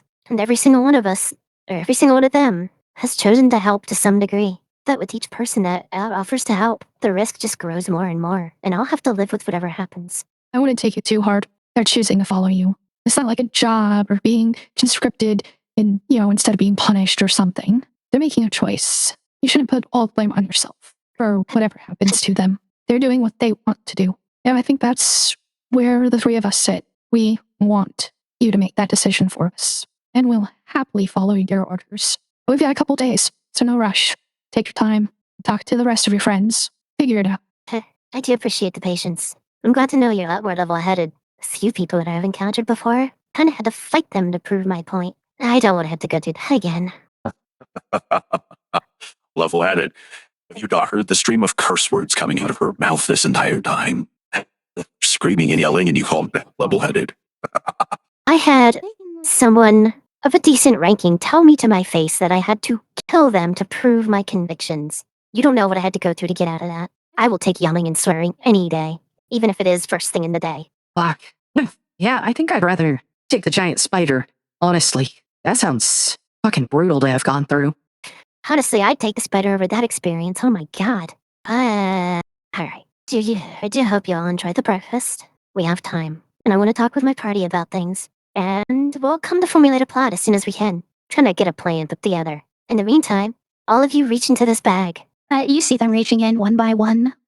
The elven woman pulls out yet another cream puff, whereas the tiefling woman seems to pull out like a raw whole fish, and the dwarf pulls out what you would think might be just a chunk of salt. It's definitely some type of like rocky mineral similar to at least. I don't judge. Do drink some water though. Well, enjoy. Take the days easy. There's gonna be no craziness right now. We'll catch up again.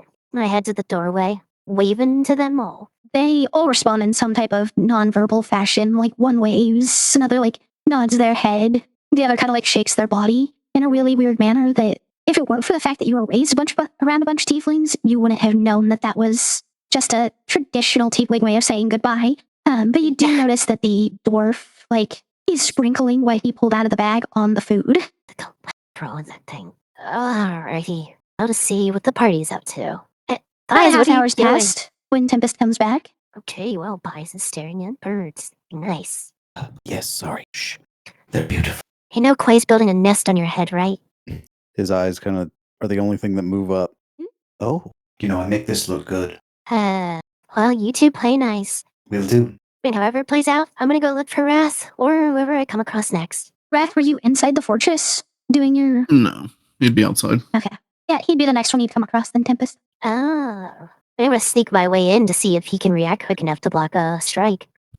No weapon, only hands on. Wrath, can you be surprised? Technically, but I do have blind sight up to 20 feet. Okay. It'll count for a surprise round, so you have an advantage on your unarmed strike there, Tempest. Like, the one time I will feel horrible if I actually hurt you. Oh dear God. It's a critical hit. You What's with all the deeds today? you were planning on holding back and pulling your punch. Like you clearly weren't trying to hurt him. So it'll just be 2 plus strength modifier. Oh, what was that? I think it's like a 7. No, there we go. Nope, it's a 6. 8 damage. 8? Yep, 8 damage. Cool, that's better than what I was Actually, doing. Wrath 34. With shield, would that block it? Yeah, it would. But it's, Free if spell it's a slot. crit, it's a crit. It's no critical hits. It's only natural 20s that automatically hit. Critical hits on expanded ranges don't automatically hit. Oh, yeah, I do have one first level spell slot left. We're gonna go free spell slot. No use. But you shield managed to just barely block it. Ah! Oh, you frightened me. What are you doing? Testing your reflexes. I don't buy it though. You really didn't see this coming? I'm This not little that fox. quick. Mm-hmm. I saw what you did to that spider. Hey, it is not my fault that I broke it. It was weak. I think those guards of yours would probably disagree, gesturing back to the people you went meet with. Yeah. Oh shit, I was probably gone for way longer than expected. I had a chat with them, and at some point, we all need to have a discussion. Specifically, though, probably with you in this regard. About what? Their fate. Not that they were fucking off. They've come to the conclusion that they're going to do whatever I end up deciding. One of his eyebrows arch. Thought I told you not to trust those people. Yeah, well, don't get mad, but now she's giving you actual puppy eyes. In fact, she turned into a wolf to give you those eyes. Look, when they started going off on the whole Keinherst order, the whole hierarchy, and then one of them damn near actually lunged at me because they thought I was going to report them for some stuff. I felt like they were actually trustable people. I didn't go into great detail, but It's a pretty big sigh to this. Tempest, whenever I said they were cowards, I was talking about them. They'd sell allegiances to the first buyer if it means saving their skin. They didn't have any loyalty whenever they joined this army. They were in it for the name or the title or the money. I don't trust their conviction. Then why don't you have a moment with them? Just don't give them no crazy ultimatums like someone and say, kill me to prove what you want to do. But I think you might be surprised. They were even willing to go back to the kingdom and just kind of act as lookout if that was what I chose. That doesn't make any sense. Would they be allowed back whenever their job is to be out here? Not. Most likely they're going to end up going back if the report goes through. Which, by the way, we're not too far out, but their team leaders higher up is going to be reporting out here on the 1st. How far is that from now? 2 days. It's the 29th, then you have the 30th, and then the 1st of the month. Oh, it sounds like he'll be right on time to meet a mostly recovered group. They don't need to be here for that. Like, they're going to ask questions if those 3's bodies are not there. If they run away, they're going to be searched as deserters, and that in itself could also cause problems. Have you seen that giant thing that you killed? You don't think it could have eaten 1 or 2 of them? True, but at the end of it all, they might start snooping around as to who took care of it. This is a good point to figure out whether this lieutenant, as you say, is worthy of your loyalty. And if I not, have my doubts, but then we might have to escalate. that's what I'm worried about. We're One of gonna the be fighting options they gave. We're going to be fighting a war against these people. Sorry, go ahead. Yeah, don't really want to escalate a problem sooner than we intended, but they did suggest calling back to report the situation. I kind of have my doubts, but they feel like me being a blade in that standing might have some wiggle room with my words. Depends on this lieutenant's loyalties or code of honor. If we can sway him to our side, then we gain even more troops. If not, we've already escalated. The word is going to get out soon as we gather more around us that people are leaving their side. We've kept it pretty quiet at this point so far. I'd like to stretch that as far as we possibly can, up until we're basically knocking at the door itself. I know I can think this through, but This is a lot for starting the day off. Yeah, we tend to have complicated days like that. Especially after last night. I just want a day of easiness before really diving back into this stuff. One who left the comfort of bed. Yeah. Okay, as of tonight, I am not moving from bed. I'd stay put. But seriously, at some point, do have a genuine talk with them. It's It that might help important to to you. have. It is, honestly. I just don't want to throw them aside before really considering the options. I didn't mean to treat them like something to be tossed to the side. They're still people. I get that. They have lives, but I can't help but see the looming war over the horizon, both of them. Ours against the Keinherst, the angels and the demons. Things are about to get very dangerous. And we can't have people who can't shoulder their convictions and carry on. Or we can't have people who can't do that. If these people are ready to run at one near-death experience, then we'll see what much help they'll be. Yes, they could be in a place where it's actually safe. They're amongst those they can trust, and they won't be able to accidentally slip it outward. I need to reach out to my aunt somehow. I know it's a stretch, but Up and if around. there's any... I know, I doubt, but look, if there's any place they could go that could be secured and they'll still be there to help in the end, it would be there, even if it is a different family, a different side of things. How much you want to bet your aunt would side with me? Honestly, I'd want to see that bad. You worry about finding her. I'll go speak to them before nightfall. Okay, I would do that. Would. I don't even know the first place I would start. That is And she great. stands there looking around. Let's go ahead and wrap up here for tonight. We will come back next week to, whatever downtime activities everyone is going to be choosing to do. So everyone at the table, if you haven't, take a look over those downtime rules I posted in lore. Kind of as a guidelines sort of thing. So you have ideas what you might want to do, what results you might be looking for out of said downtime, that sort of thing. And everyone, as always, thank you for joining us. Stick around after the end screen for the raid. And I love you. Bye-bye, Kupo.